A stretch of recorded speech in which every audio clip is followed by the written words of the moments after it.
Hello, my name is Doug and welcome to ICE's Thought for the Week. This week we're going to be thinking about joy. We often think of joy as just another word for being happy, like in Pixar's film Inside Out. When joy is in control of the main character Riley, Riley's outwardly very happy, but when, spoiler alert, joy gets lost, Riley isn't happy again until joy comes back. So a question for us to begin, have you ever thought about the difference between joy and happiness? For me, happiness is something temporary. Like, I'm happy when I get that first taste of ice cream on a summer's day. But joy is something deeper, something more constant, sometimes regardless of whether I'm feeling happy or not. The charity Compassion puts it like this: joy is a little word, happiness is a bigger word. Joy is in the heart, happiness is on the face. Joy is of the soul, happiness is of the moment. Joy transcends, happiness reacts. Joy embraces peace and contentment, waiting to be discovered. Joy runs deep and overflows, whilst happiness hugs hello. Joy is a practice and a behaviour. It's deliberate and intentional. Happiness just comes and goes. Joy is an inner thing. Happiness is an outward expression.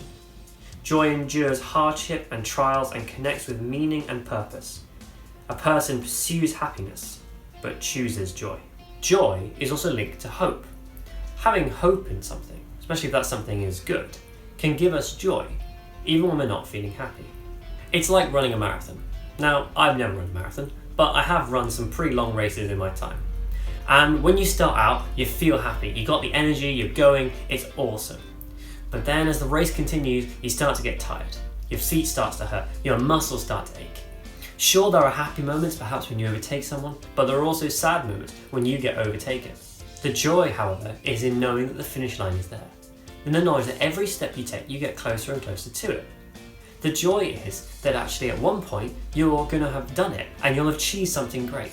And it's joy in the knowledge of that feeling, in the hope of that feeling at the end, that motivates you, that keeps you going throughout the race. Or it's like studying for an exam. Revising, I don't think has ever made me happy, but the idea that I'm achieving something through my study, that I'm working towards a greater goal, that gives me a sense of joy, and that motivates me even when I'm not feeling particularly happy about studying. So do you have something in your life that brings you joy? For me, what brings me joy is knowing Jesus. One of Jesus' first followers was a guy called Peter. Now, Peter wrote a letter to some of his friends who were going through a time of intense persecution. They were being persecuted because they were Christians. And he wrote this: "Though you have not seen him, you love him. And even though you do not see him now, you believe in him and are filled with inexpressible and glorious joy. For you are receiving the end result of your faith, the salvation of your souls." Peter, even though he'd gone through a lot of suffering in his life, had a joy that surpassed it, and he wanted to encourage his friends to have the same thing. His joy was in the fact that when Jesus rose from the dead, it gave us new life, and this life could never ever be taken away. Not even death can take it away from us. Jesus said that when we have this life, what he sometimes calls as belonging to his kingdom, then everything else becomes less important. Jesus said, "Again, the kingdom of heaven is like a merchant looking for fine pearls. When he found one of great value, he went away and sold everything he had and bought it." Have you ever found something so valuable you're willing to sell everything you had just to get it?